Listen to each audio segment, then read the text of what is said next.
Amelia Boynton grew up in Savannah, Georgia in 1911, and her first introduction to politics was as a 10-year-old traveling with her mother in a horse and buggy to knock on doors to give women information about voter registration.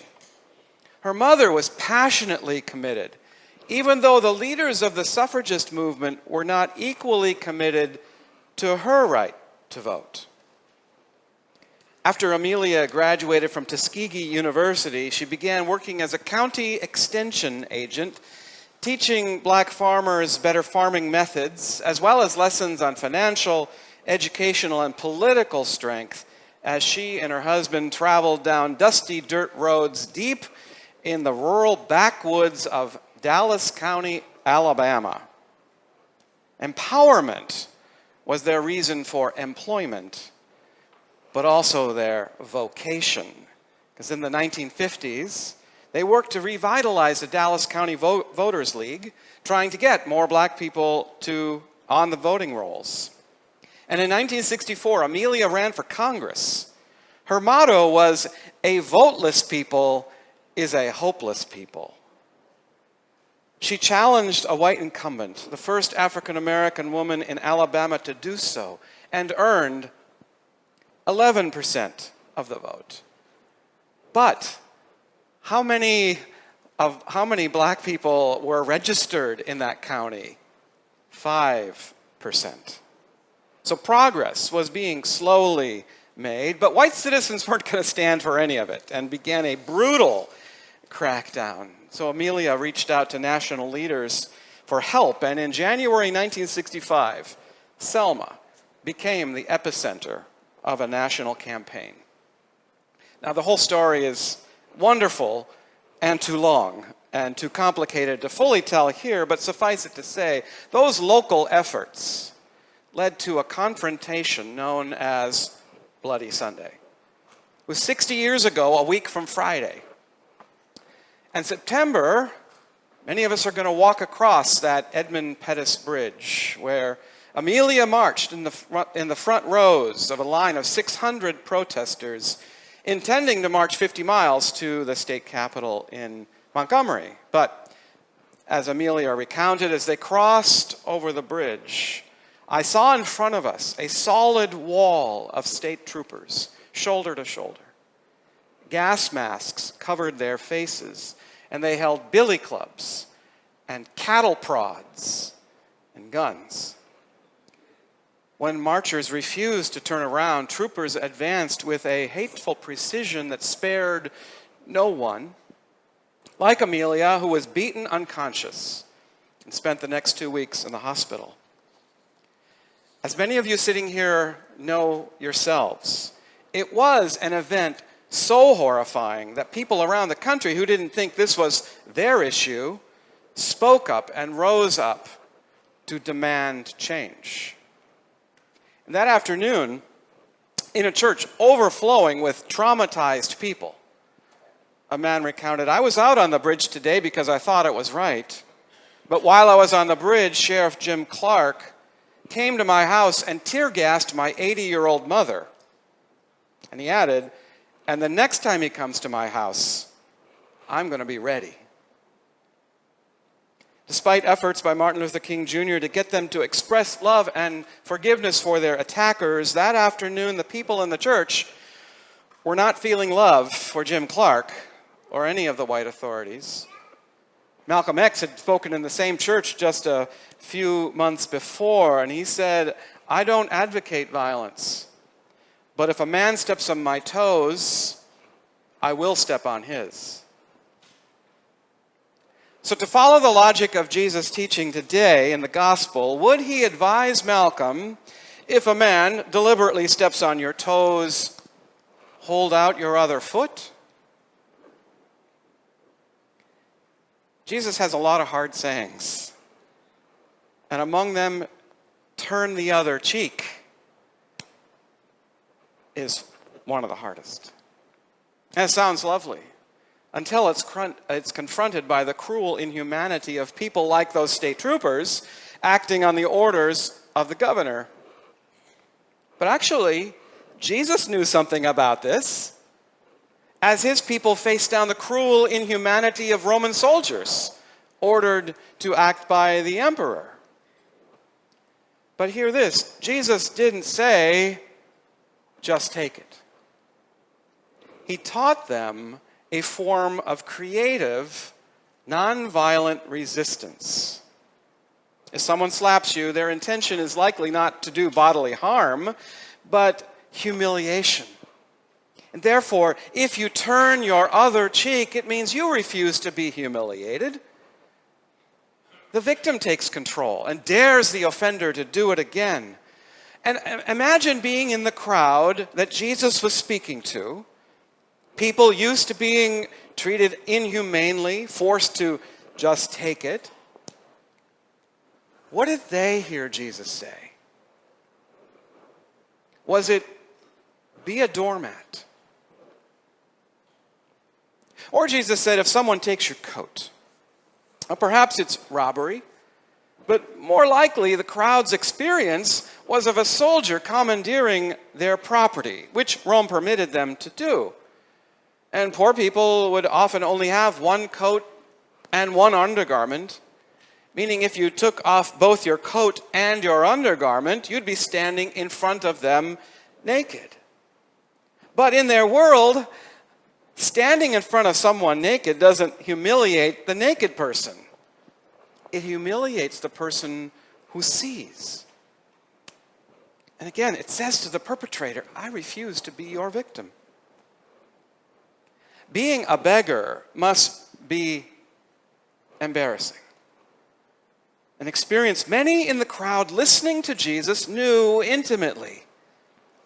Yet it's necessary for survival. Well, Jesus eliminates their humiliation by telling everyone to give to everyone who asks, without the expectation it be paid back. The rich will no longer feel superior, and the poor will no longer live in fear of hunger or crushing debt. You know, Matthew has a parallel to this passage. Jesus said, you have heard it said, an eye for an eye and a tooth for a tooth, but I say, turn the other cheek, go a second mile, give your shirt as well as your cloak. That second mile specifically refers to soldiers who were permitted to force peasants to carry their packs for a mile. But they were restricted to only 1 mile, and if a peasant carried it further, it subjected the soldier to punishment, and therefore subverted the power. The crowd knew what he was talking about, and it gave them hope and encouragement. Jesus was not excusing abuse. And going an extra mile isn't both flowers and chocolate on Valentine's Day. Go the extra mile. According to biblical scholar Walter Wink, Jesus was teaching a creative method for living under Roman occupation. He articulates examples of living in a violent world without violence, which can be true of Jesus' time and ours, all with the underlying command of love for humanity, including those who intend to do you harm. Love your enemy. Do good, pray, and bless. So a man once confronted Dr. King, preachers ought to be honest and tell people that if they live by the turn the other cheek doctrine, the white supremacists will strip them and boil them in oil. Why don't you be honest?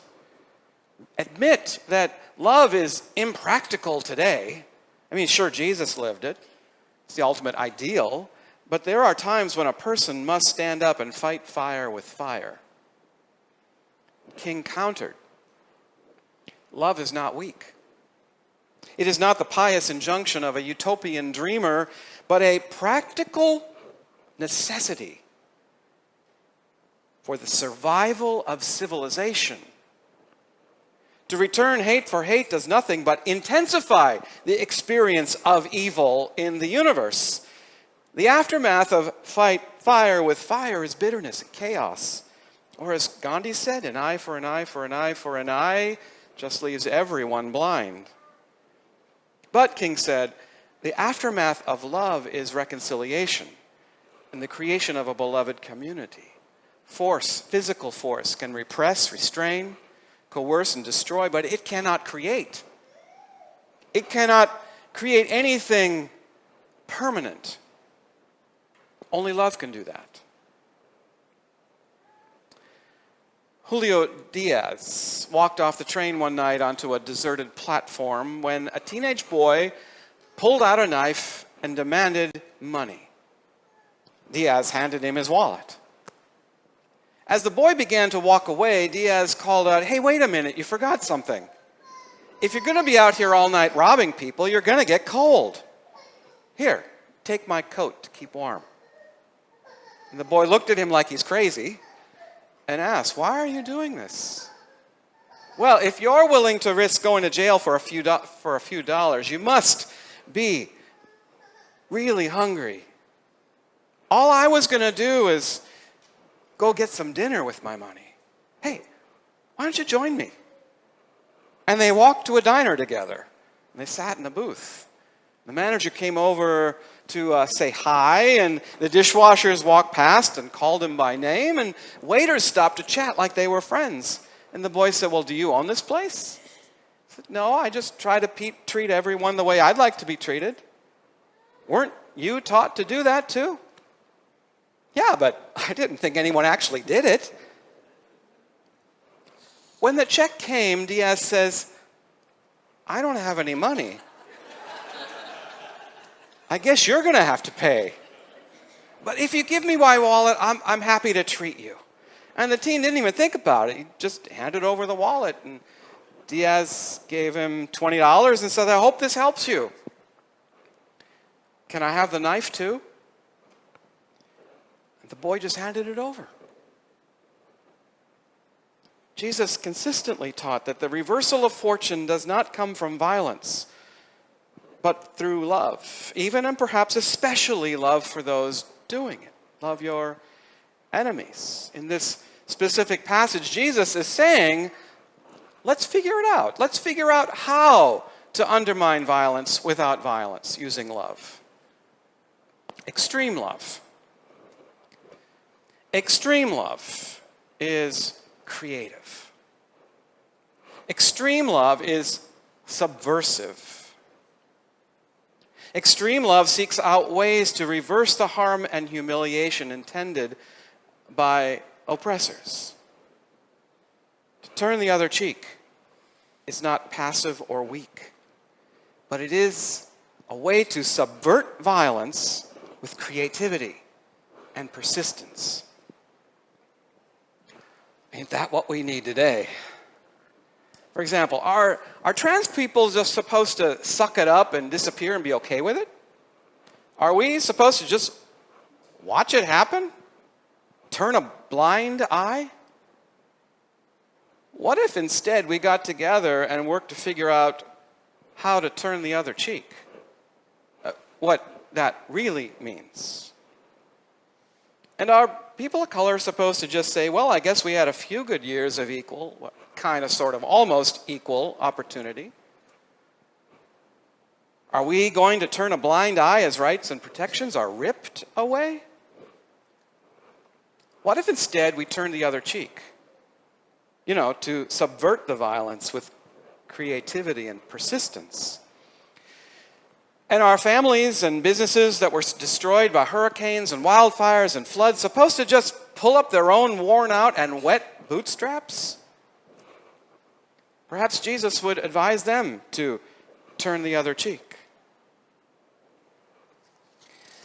Shall we turn a blind eye to the destruction of international peace and cooperation among the nations of the world, or our responsibility to rescue refugees, welcome immigrants, or take a pair of scissors to the security net for seniors and people with disabilities and the poorest among us? Are we all just going to watch it disappear, or are we going to creatively, subversively, and persistently turn the other cheek?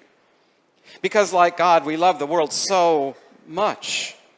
Are we supposed to just sit back and turn a blind eye to rich, white, heterosexual, so-called Christian men assert dominance over everyone else and be okay with it? No, because the extreme love of Jesus will not and cannot just watch it happen. I hate to think that it will take another bloody Sunday for people who think that's not my issue to speak up and rise up and demand something as basic as fundamental human rights and equality for everyone under law. But thank God, thousands of Amelias have already demonstrated how. And yet, really, what can we do? Well, do you know that joy is subversive? Nothing upsets an authoritarian more than people laughing. When the news, when the weight and the chaos of news threatens us to disengage, go to YouTube and look for videos of our choir, especially Sundays, today's. And never miss being here in loving and joyful community. Get involved in the unique ways that you have gifts to get involved. And bring some subversive joy to the world. And don't forget to invite others to do it with you. And you know that rest is resistance. Turn off the TV. Go to bed. And choose carefully your sources for news. If you're not already every morning reading historian Heather Cox Richardson's summation of that day, well, start making it a routine today. We can also call, write, nag, show up, be a pest for justice. Jesus taught, do good, pray, and bless. Don't judge, and you won't be judged. Don't condemn, and you won't be condemned. Forgive, and you will be forgiven. Give, and it will be given to you. But you know what? None of that means turn a blind eye. I mean, let's just pull out the Bible and read some prophets. And Jesus himself, who confronted the authorities unjustly and overturned their tables as a protest. Now, in the short term, hopes for justice, dreams of equality may get buried. If so, let them be seeds that we tend to, feeding with our faith, watering with our tears, that these seeds may grow and get stronger in the dark, ready to rise and bloom and flower into a beautiful, diverse, equitable, and inclusive world for everyone. Jesus, too, was crucified, dead, and buried. We know how that turned out. It was all for the sake of a world in which violence has been reversed and enemies one day become friends. That's what extreme love does. What are you going to do?